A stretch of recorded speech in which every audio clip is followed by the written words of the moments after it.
Assalamualaikum warahmatullahi wabarakatuh. Alhamdulillah, alhamdulillah, alhamdulillahi rabbil alamin. Wassalatu wassalamu ala rasulil amin wa ala alihi wa sahbihi ajma'in wa man da'a bi da'watihi ila yaumiddin. Qala rabbi shrah li sadri wa yassir li amri wahlul 'uqdatam min lisani yafqahu qawli amma ba'd. Alhamdulillah, segala puji bagi Allah yang mempertemukan kita pada hari ini, yang mendatangkan kita pada saat ini di sebuah taman syurga di dunia ini, iaitulah majlis ilmu. Dan yang dijanjikan oleh Allah SWT bahawa di dunia ini ada taman-taman syurga, dan itulah majlis ilmu. Dan segala puji bagi Allah yang tetap juga menggerakkan hati kita untuk datang ke majlis ilmu, memilih kita untuk tetap menambahkan ilmu kita masing-masing, sekaligus menjadi satu langkah untuk kita semakin dekat kepada Allah SWT. Alhamdulillah, ni kelas kita kali kedua selepas PKP, kali keempat untuk tahun 2020. Maknanya ini bulan September, 4 kali 2020, maknanya 5 bulan kita cuti. Itulah PKP. Mudah-mudahan cuti kita tidaklah menjadi cuti kepada semua perkara yang kita biasa lakukan, kebaikan-kebaikan kita biasa lakukan. Apatah lagi dipinda dan diubah kerja-kerja dan kebaikan amal soleh yang kita biasa lakukan, dipinda menjadi makan-makan kat rumah. Kan PKP tu musim makan ni. Jadi kita hari ni kita tengok tentang tajuk bersabar. Bersabarlah wahai wanita, dalam buku Rahsia Wanita Syurga di muka surat 147. Bagian tak ada buku ada kat depan ni. Baik, bersabarlah wahai wanita, yang di bawah tajuk bab mengenai dengan mengubat duka dengan sabar. Mungkin kita boleh tengok sikit hadis sebab kita punya kelas 2 bulan yang lepas. Hadis dia di muka surat 140. Kita tengok makna dia 141. Daripada Anas Ibn Malik radhiyallahu anhu berkata, Rasulullah SAW telah melalui satu jalan yang terdapat seorang wanita sedang menangis di sisi sebuah kubur. Baginda bersabda, bertakwalah kepada Allah dan bersabarlah. Wanita itu berkata, pergilah engkau, sesungguhnya engkau tidak merasai apa yang aku rasakan, dan kamu tidak mengetahui apa yang berlaku. Kemudian seseorang telah berkata kepada wanita itu bahawa lelaki tadi adalah Nabi SAW. Maka wanita itu pergi ke rumah Nabi SAW dan dia tidak mendapati adanya pengawal keselamatan di rumah baginda. Lalu dia berkata, aku tidak mengenalimu tadi. Baginda SAW bersabda, sesungguhnya sabar itu adalah pada kejutan yang pertama. Hadis riwayat Bukhari. Baik, kita ingat lagi hadis ni adalah kisah bagaimana seorang wanita tu ditegur oleh Nabi SAW ketika Nabi melihat beliau sedang berada di tepi sebuah kubur dan menangis, beria-ia menangis tepi satu kubur. Nabi nasihatkan, ittaqillah wasbir, bertakwalah kamu kepada Allah dan bersabarlah. Kemudian dia usir Nabi, dia kata Nabi tak tahu apa-apa. Dia tak tahu tu Nabi, dia kata pergilah engkau tak tahu apa-apa.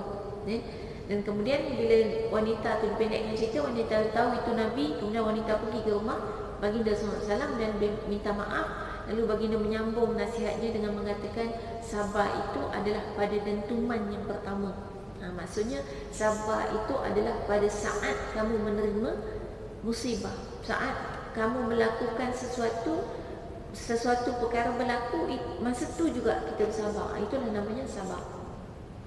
Dan kita dah tengok sebelum ni tentang hikmah yang kita boleh ambil, bagaimana kaedah kita menghadapi golongan orang yang mungkin berkata dengan perkara yang sama kepada kita.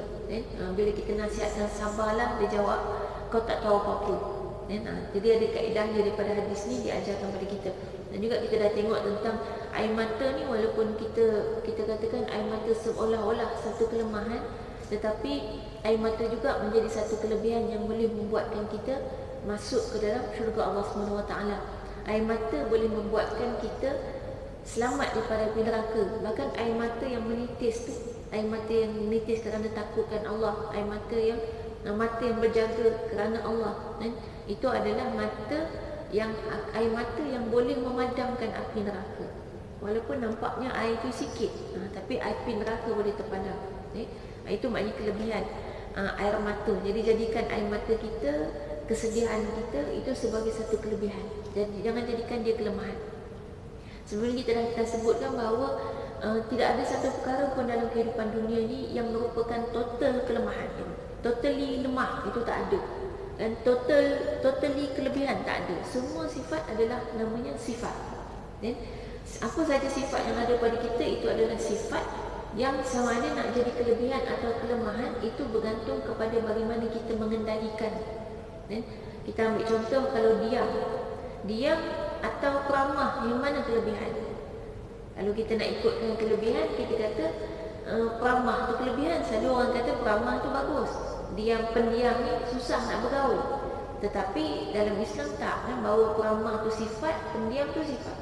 Dan dua-dua akan menjadi kelebihan ketika ia digunakan tepat pada keadaan. Dan dia akan menjadi kelemahan kalau salah tempat kita gunakan.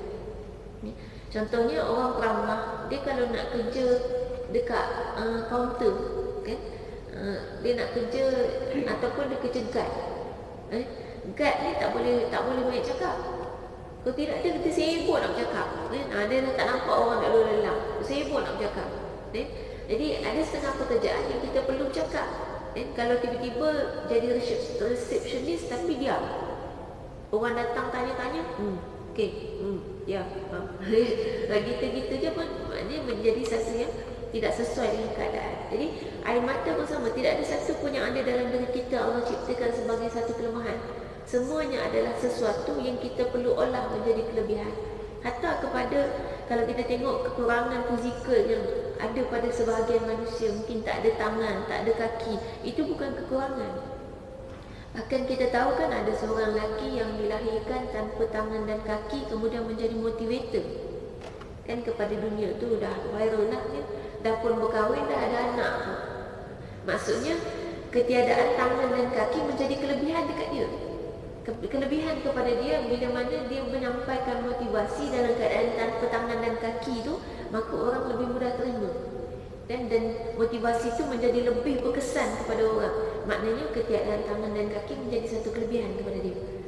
Dan ia boleh jadi kelemahan bila kita akhirnya merendahkan diri kita, akhirnya kita merasa jauh daripada masyarakat, akhirnya kita merasa macam orang pandang kita tak cukup sempurna. Dia jadi satu kelemahan. Itulah sifat yang ada pada diri kita. Jadi jadikanlah semua sifat yang ada pada diri kita sebagai suatu kelebihan.